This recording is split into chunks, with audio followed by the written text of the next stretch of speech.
Hey everyone, welcome to this explainer. I am literally so thrilled you're tuning in today because we're about to do something genuinely empowering. We are plugging out, or rather, unplugging from the financial matrix.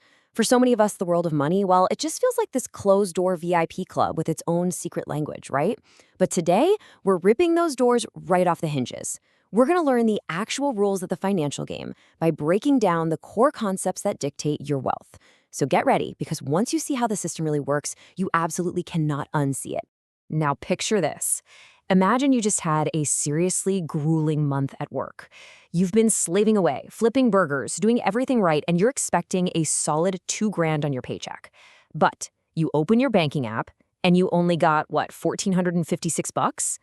I mean, what just happened?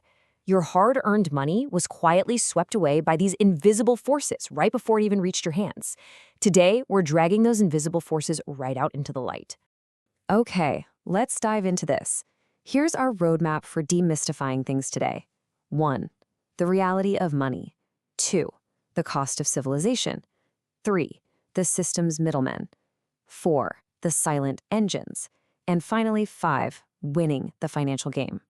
All right, kicking things off with Section 1, the reality of money and how it's really just a shared belief. So prepare to have your mind blown just a little bit here, because the weirdest part about money is that, well, it's not actually real. It is completely made up. Seriously, what is the actual difference between a $1 bill and some random stick you find out in the woods? There is literally nothing inherently making that paper more legitimate. The only reason a dollar bill buys you a coffee and a stick gets you weird looks is our societal agreement. The government prints it, the central banks regulate it, so we don't end up playing with monopoly money, and everyday people trade it. Its entire existence totally relies on the fact that we all just collectively believe in it. So, the crucial point is that currency is nothing more than a social construct.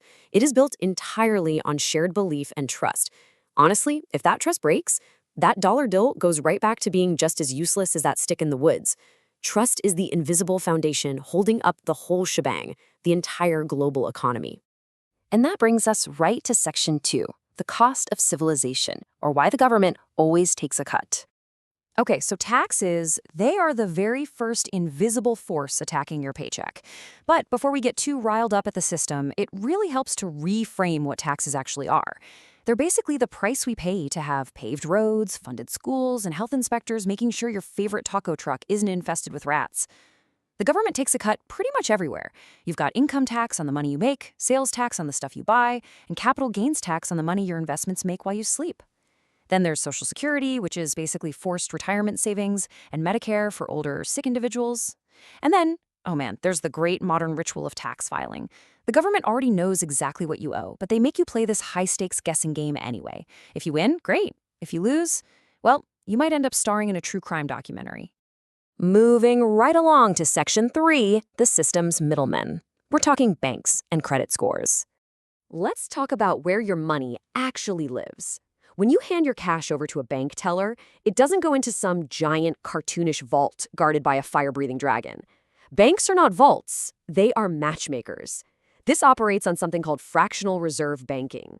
So, when you deposit $1,000, the bank keeps a tiny fraction of it on hand and lends the other, say, $900 to a guy down the street who really wants to buy a jet ski.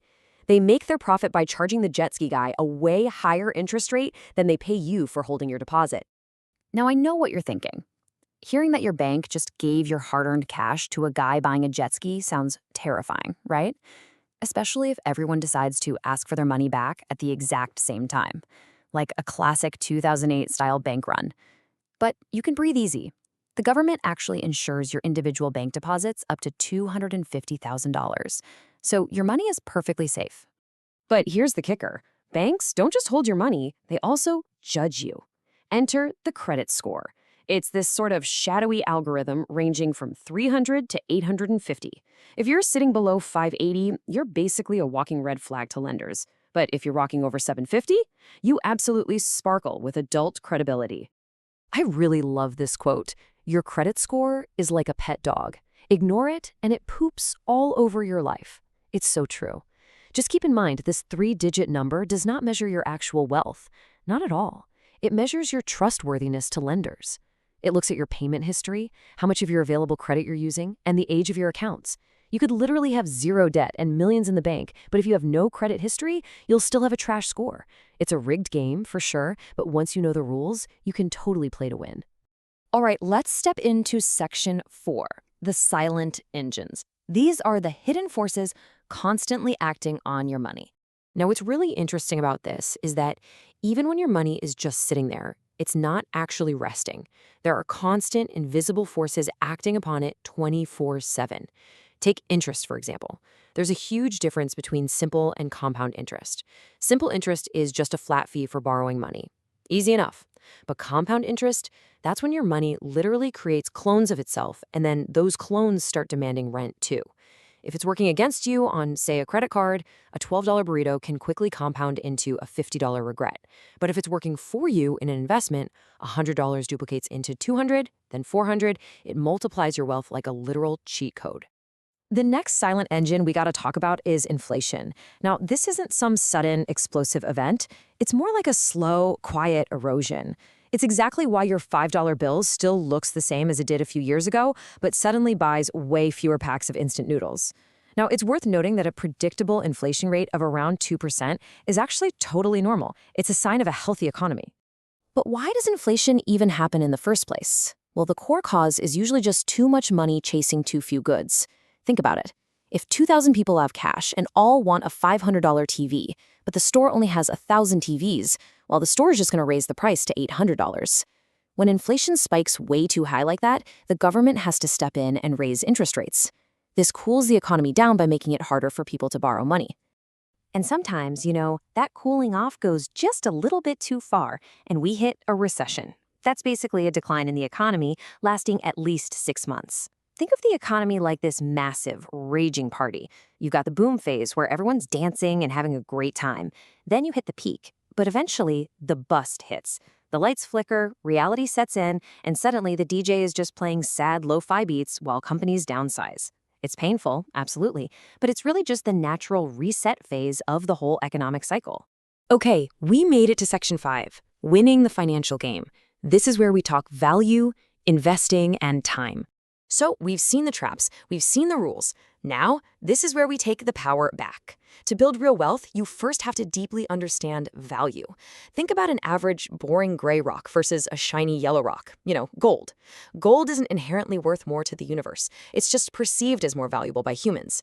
That shared perception is literally everything. It's exactly how Steve Jobs became incredibly wealthy by creating the iPhone, and it's why Gucci can charge like 100 times more for a handbag than a big box store. They simply generated massive perceived value. Once you create that value and earn money, you absolutely have to protect it from inflation by investing. Let's look at how this builds your future. Investing is simply trading money for more money. You can buy stocks, which are just tiny ownership slices of a business. You can buy bonds, which is basically you loaning your money out to collect interest. You can buy funds, which are just super convenient collections of stocks and bonds. Or you can buy real estate, acquiring property that someone else actually pays you to live in. And this brilliantly illustrates a really important point. Interest is either your worst enemy or your best unpaid employee. The choice is in who's collecting it. People are often terrified of market drops and the risks of investing. But the actual, real danger isn't the market going down. It's never investing at all and just letting the silent engine of inflation quietly steal your future. But the ultimate secret ingredient to all of this? It's time. Time is hands down the most valuable asset in the entire world. Wealth is not built in days, and it's certainly not built by magic. It is built over decades. If you take a little bit of money, invest it consistently, and just let compound interest do its job over time, it multiplies. That is exactly how ordinary people retire with 7 figures. They don't magically beat the system, they simply use the system to their advantage. So, I want to leave you with this final, crucial question. Now that you've seen the matrix and you actually understand how currency, taxes, banks, inflation, and interest really work, will you just let invisible forces quietly steal your future? Or are you going to take these rules, stop trading your precious time just for money, and finally rig the game back in your favor? The choice is entirely yours. Keep learning, keep growing, and I'll catch you guys in the next explainer.